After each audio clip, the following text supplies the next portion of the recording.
పడితేనే నీ శరీరం ఉంటుంది, ఉపవాసం చేస్తేనే నీ శరీరం ఉంటుంది. అది తిన్నది అది లేకపోతే. యేసయ్య ఉపవాసం చేశాడు.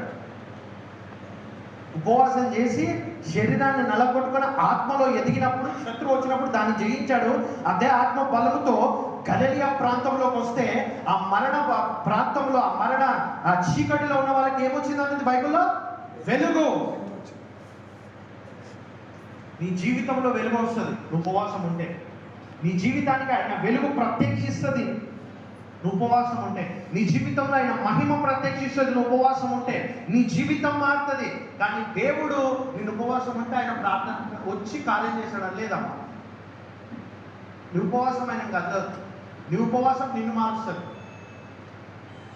ఇంకోటి చెప్పాలా సీక్రెట్ మీకు? ప్రార్థన, ఉపవాసం, దేవుడితో గడిపే సమయం, ఈ మూడు దేవుడితో గడిపే ఏకాంత ప్రార్థన తెలుసు కదా.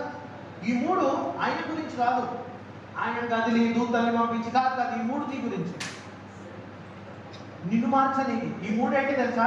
నిన్ను నువ్వు రిపేర్ చేసుకుంటున్నావు. ప్రార్థన ఏకాంత సమయంలో నువ్వు దేవుడితో ఉన్నప్పుడు ఈ ఏకాంత ప్రార్థన ఏం చేస్తుందో నిన్ను రిపేర్ చేస్తుంది. అప్పుడు ఆయన దర్శించినప్పుడు నీ గురించి మొత్తం నీ పాపాలవన్నీ చూపిస్తాడు. నువ్వు క్షమాపణ అడుగుతావు, ఆయన ముందట నువ్వు ఒప్పుకుంటావు, పరిశుద్ధాత్మ దిగుతావు. ఉపవాసము నీ శరీరాన్ని నల్లగొడుతుంది నువ్వు ఆత్మలో ఎదగనికి. శిష్యులకు ఏమన్నాడు దేవుడు? తండ్రి ఇచ్చిన వాగ్దానము నెరవేరే వరకు యెరూషలేము దాటి. ఎందుకు? వాళ్ళు 3.5 సంవత్సరాలు యేసయ్యతో ట్రైన్ అయ్యారా? అయ్యారా? మినిస్ట్రీకి సిద్ధంగా ఉన్నారా? సేవకి సిద్ధంగా ఉన్నారా వెళ్ళడానికి? కానీ దేవుడు ఏమన్నాడు? పోదు, నో గోయింగ్. తండ్రి ఇచ్చిన వాగ్దానం వచ్చి వెయిట్ చేయండి. తండ్రి ఏ వాగ్దానం ఇచ్చాడు? పరిశుద్ధాత్మ.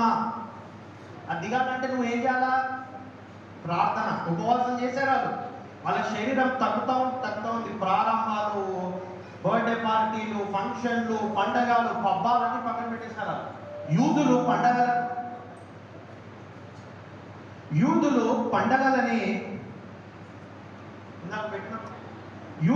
పండగలని ఎంత కఠినంగా పాటిస్తారు తెలుసా వాళ్ళు?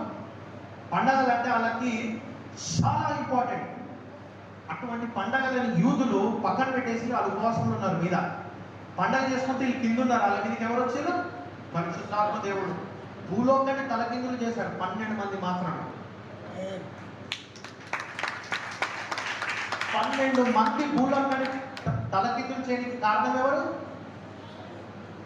వాళ్ళ ఆత్మలో పరిశుద్ధాత్మ దేవుడు విలీనమైనప్పుడు కార్యాలు ఇంకా జరిగాయి.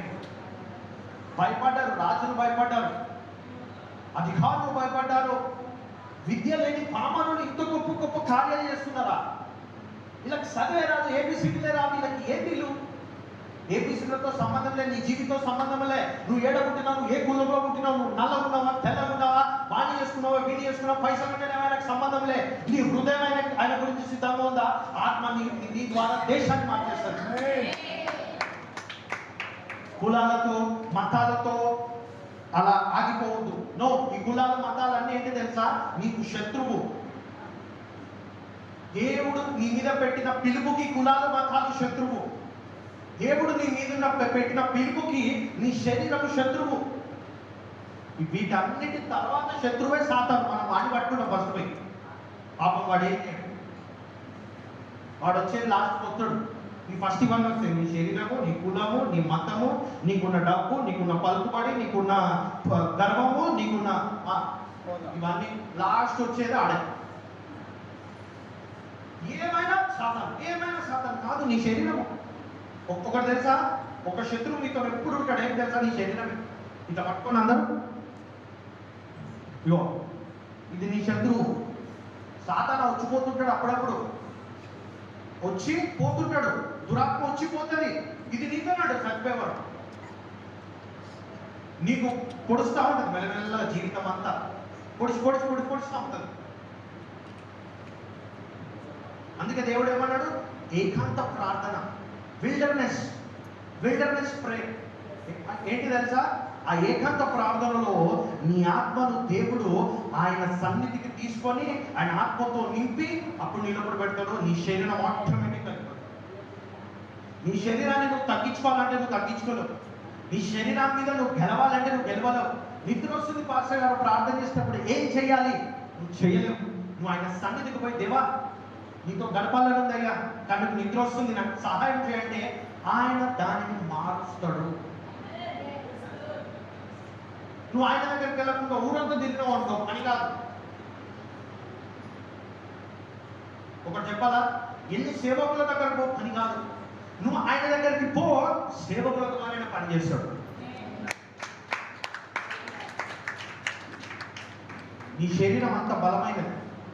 ఆ బలమైన శరీరాన్ని నువ్వు జయించాలి అంటే బలమైన ఏకాంత ప్రార్థన, దేవునితో సంబంధం, ఇంటిమసీ అంటారు, అది ఉండాలని. ఇంటిమసీ వాక్యం వినాలి ఒక్క 10 నిమిషాలు. ఇంటిమసీ ఏంటో తెలుసా? ఏకాంతంగా. ఇప్పుడు వివాహమైన వాళ్ళు ఏకాంతంగా గడతారా? చూడాలి ఇక్కడ, గడతారా? ఎందుకు? అలానే నువ్వు నీ తండ్రితో నువ్వు ఏకాంతంగా గడపాలి. మత్తయి సువార్త 6వ అధ్యాయంలో ఏముంది? ప్రార్థన ఎక్కడ చేయాలంట? రహస్యముగా ఒక గదిలోనికి వెళ్ళిపోయి చేయాలి. ఎందుకు? రహస్యంగా నువ్వు ప్రార్థన చేస్తే నీ తండ్రి విని దాన్ని ప్రతిఫలం ఇవ్వడానికి. నీకు ప్రతిఫలం కావాలన్నా, నువ్వు ఎదగాలన్నా, నువ్వు నీ జీవితంలో, నీ యొక్క కుటుంబ జీవితంలో, నీ సంఘంలో నువ్వు ఫలం చూడాలంటే ఏకాంత ప్రార్థన నేర్చుకో. దాని గురించి ఆరాటపడు, దాని గురించి ఏడువు. దేవుడు నీకు ఆ యొక్క గుణము పెంచుకోను. గదిలోనికి వెళ్ళి గడి పెట్టుకొని 1 గంట నువ్వు కూర్చోలేకపోతున్నావో, దేవుడు నిన్ను నమ్మి ఈ దేశము, ఈ రాష్ట్రము మార్చడానికి నీకు డబ్బెట్లు ఇస్తాడు.